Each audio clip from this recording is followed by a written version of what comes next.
Welcome to the Empowered Women Life Leaders podcast. I'm your host, Karen Bashford.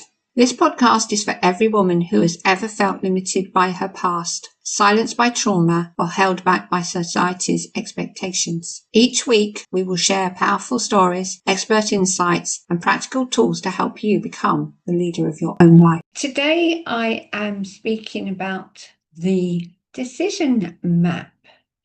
From fear to forward motion. One of the things that I believe that so many women and men struggle with is making a decision. Sometimes we're confronted with so many options, challenges, choices that it's really, really hard to make that decision that we feel comfortable with. And we all like to be comfortable with our decisions. The thing about it is, quite often, because of the uncertainty, the fear of the unknown, the prospect of making the wrong decision, we actually procrastinate. We don't make a decision until actually circumstances force us to. And then we make a decision that isn't necessarily based on what we really want, but what we perceive to be the best for us. Based on the fact it has to be a quick decision, or it has to be a decision where we've not really got all the facts, we've got no way of knowing whether it feels right for us or not. We just make that decision. So today I'm going to share with you my 5 steps that I utilize when I have to make a decision. Now, I'm not talking about a snap decision, although you can still semi-use the process I'm going to share with you to enable you to perhaps view your decision making in a different way. But rather, I'm talking about those decisions that we have to make that perhaps we've made months before and will only see the outcomes months later. Or it could be something that if we don't make the decision now, it could have an impact on us later. And we know what that's like when we don't make a decision and something happens that we think, oh, if only I had. So the steps I'm going to share with you and the reasons I mention them are very much based on choosing the best outcome for yourself and having those steps to achieve those incomes. Having the steps to achieve the outcomes you're wanting and knowing why you're doing them and having the best preparation in place to enable the outcome you're looking for.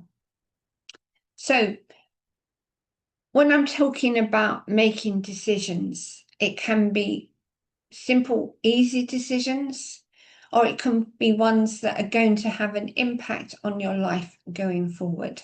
So it could be like moving a home and going into a different location. Sometimes we think, oh, I want to go there. We assume we're wanting to go to somewhere new. I know at times I was thinking that it would be good to go down to the coast and live by the coast. However, when I really sat down and reviewed what I was thinking, it didn't logically make sense. And even though my heart was saying it was a good option, you also have to be aware of the practicalities, the things that could impact you once you've made that decision. So moving down to the coast for me would have involved leaving everyone I knew behind. It would have involved starting up afresh with my networking groups. So there's always something we need to be aware of. Another could be that health choices. We're often led to think that our health choices are based on how do I put it? What we perceive to be the best. But when we actually start digging deeper, we discover that what we think we want or what we feel is appropriate actually isn't necessarily the best when we have all the facts. It can be about taking a risk that normally we'd say no to. But when you actually get down to the underlying reasons for why we need to say yes to that risk, it makes it easier to choose to take that risk. So let's look into the 5 steps. First one is why. Why are you needing to make the decision? What is it that perhaps has appeared in your life, or there's something that's happened that means you have to make a decision? Now, it could be a move. Perhaps you've been given a job offer that involves a move. The job offer sounds brilliant, but the reality is it going to be as good as you think it is if you take yourself into an environment that you're not really going to like? That counteracts the enjoyment of the new job and the prospects. Or it could be that perhaps for health reasons, you're choosing to eat something different or do different exercise, or perhaps to even go to the gym. Now, we all know about going to the gym. We promise ourselves we're going to go, and then do we go sometimes? Perhaps it's not making full use of the money we're paying out to belong to the gym. So how is that going to impact you and your life, your finances, your health, your fitness, things like social life and such? So there's always more than one choice. It's always more than one reason for why you could or couldn't, why you should or shouldn't. So it's understanding the why. Why are you needing to make the decision? What is it that is forcing you perhaps to choose something different, or to choose to step up in your business and take it to the next level, employ somebody, or choose a different company to work with, or to find a way of expanding your business? Or perhaps you're in a career, a full-time job, and you've decided to take that step into entrepreneurship. There's a lot of things as entrepreneur we don't necessarily know before we start, but there's underlying reasons for why we want to take that step. But when you understand why you're taking that step fully, not just the superficial level of, oh, it'll give me more time with the children, I'll have the opportunity to do the things that matter to me, in the way that I want to do it rather than the way that I'm being told I need to, then yes, they obviously count, but there's also other aspects that we need to take into account. So you've got the why. Why are you making the decision? And I would suggest here you list out as many reasons as you can as to why you are making the decision. And the second question you need to ask yourself is, what is the outcome I'm wanting to achieve in making this decision? Now, for me, going down to the coast had an underlying reason that I was very conscious of, and that was getting away from my abusive partner. Good reason, very good reason, in fact. But that need to get away from my partner did not necessarily lead to the right decision in the end. Yes, I made that decision to move, but actually my whole life changed so much that it resulted in me wishing I hadn't made that move. Perhaps I could have found a different way of dealing with my ex and to stop him appearing on my doorstep whenever he felt like it. However, at the same time, I'm also conscious that it led me on a totally different path because I made friends with a very beautiful lady who has been very, very helpful to me. It also enabled me to live on a farm during COVID if I hadn't made that initial decision. And hindsight is really helpful, but not when you're trying to make a decision that matters now. So, why? What outcome do you want? And again, list as many of the outcomes as you are hoping to achieve or wanting to achieve or can even think of. And as you're listing those outcomes, think about the impact it will have on your life in the positives or negative ways.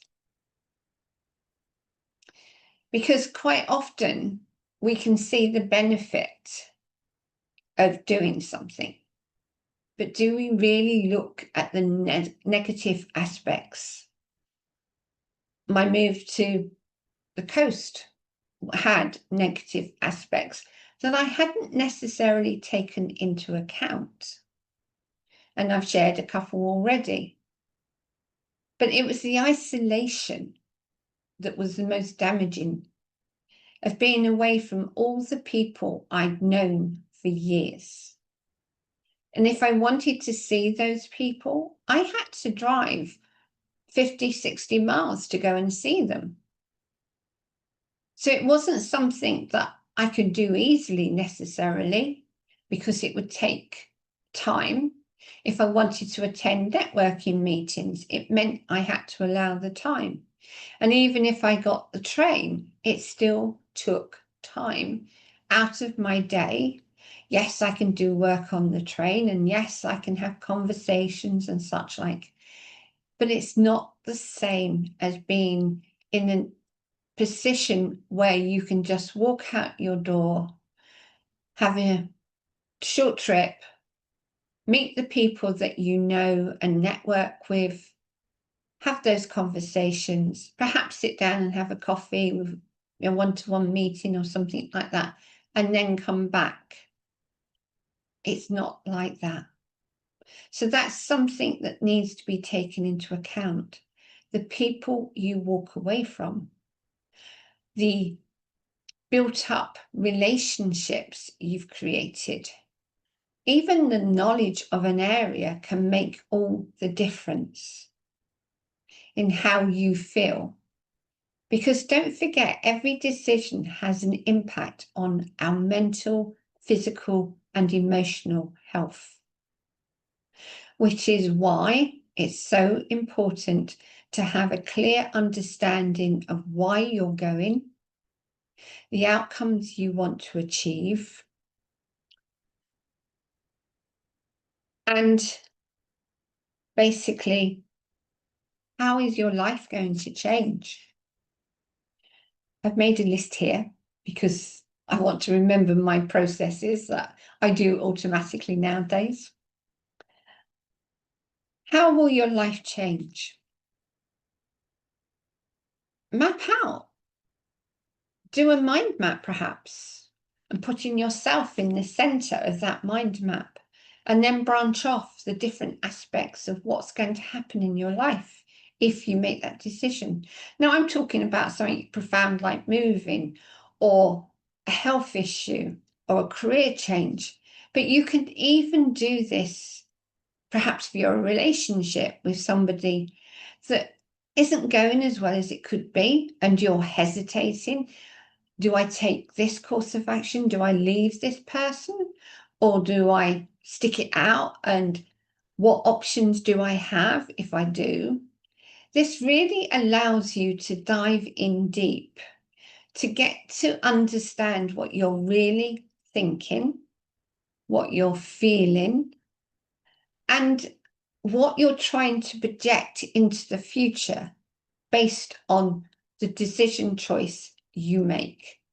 Because when we understand what we're trying to achieve in the future, it then allows us to take steps back to find logical steps as well as intuitive steps as to the actions we can take that will enable us to achieve what we want from that decision, or not make that decision. What are you feeling? How are you feeling? Excited? Nervous? Or is there another emotion?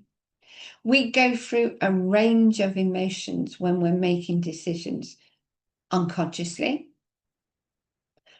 We can become conscious of certain emotions, but often we make that decision without conscious awareness of what we're really feeling.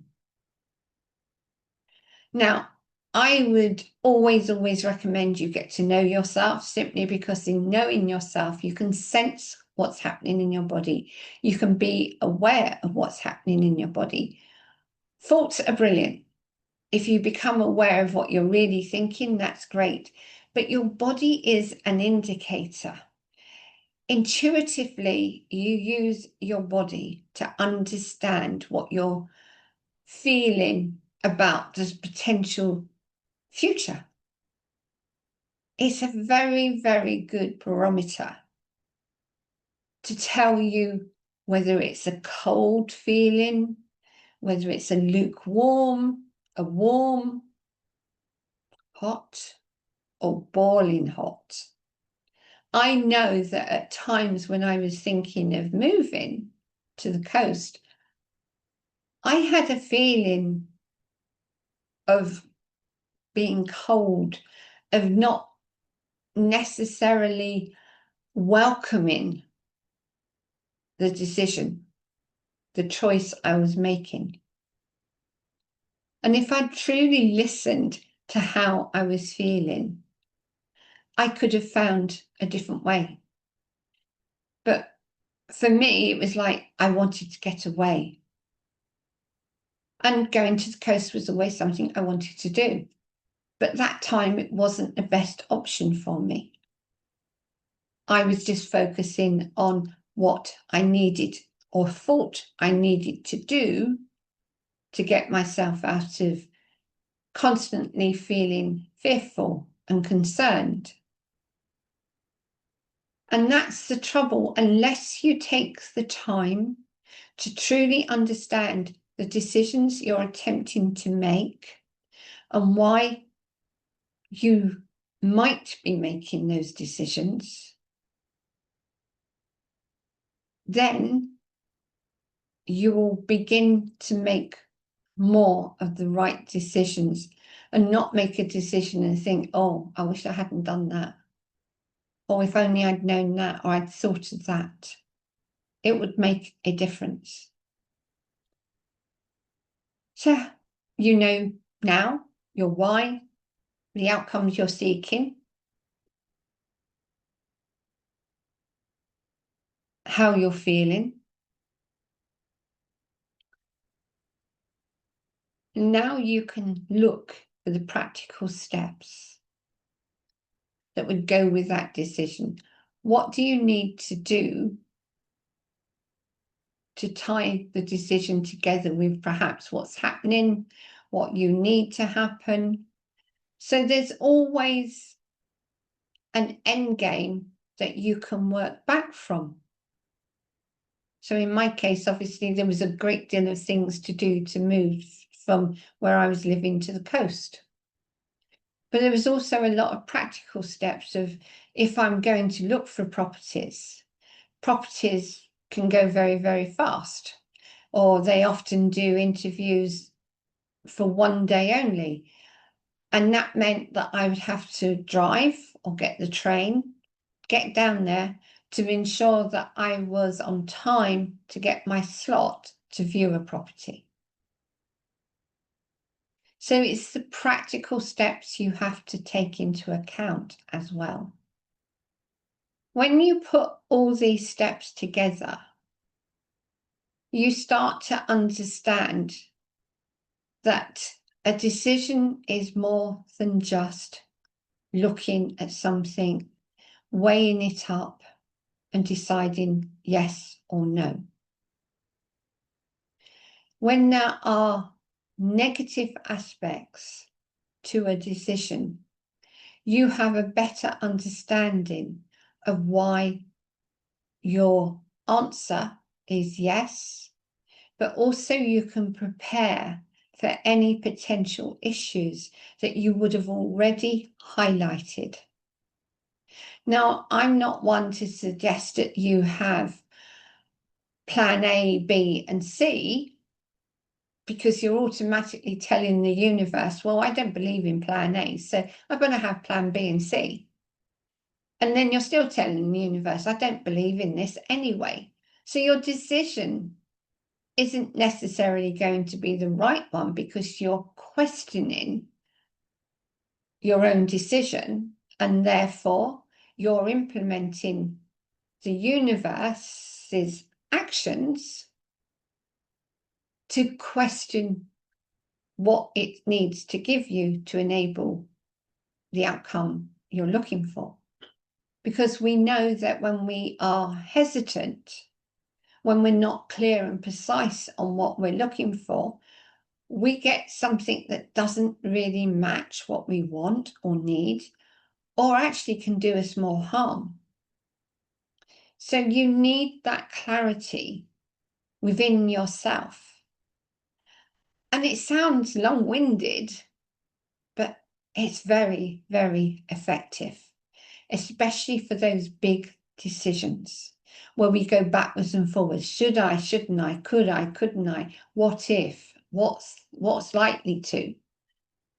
If we're having those kinds of conversations with ourselves, certainly these 5 steps will enable you to make different choices, different decisions, and stop that backwards and forwards in, because your body, your mind, and your intuition will be guiding you because you've connected all the dots. So we know life always changes regardless. So we also have to be willing to adapt, to adjust, to review if necessary. And just remember, just because we've made a decision, at that moment in time and choose to follow that decision, it does not mean to say that is going to be set in stone. Something could happen. We could hear something. We could discover something. Circumstances could change. So even though you've made that decision, remaining flexible, having the intention of succeeding, but also being aware that regardless of what, you always can change once something is set in motion. Our world is not set in stone. Our world can change. Simple things can make a big difference. But having that clarity of your decisions makes it easier to be able to tweak and adjust something that basically you have decided on and are going for. And when you're willing to be open and accepting that you have the ability to tweak, to adjust, it becomes less scary. It's easier. And that's what it's all about. It's living a life that isn't constantly stressful, that isn't challenging all the time, that you can be in flow, that you can relax and enjoy, regardless of what's going on in your life. You can still step back and relax, because health is number one, regardless. If you do not have your health, you do not have much else. That's it for today. I hope you enjoyed this, and do comment and share if it's given you insights. In the meantime, take care, look after yourself. You are important.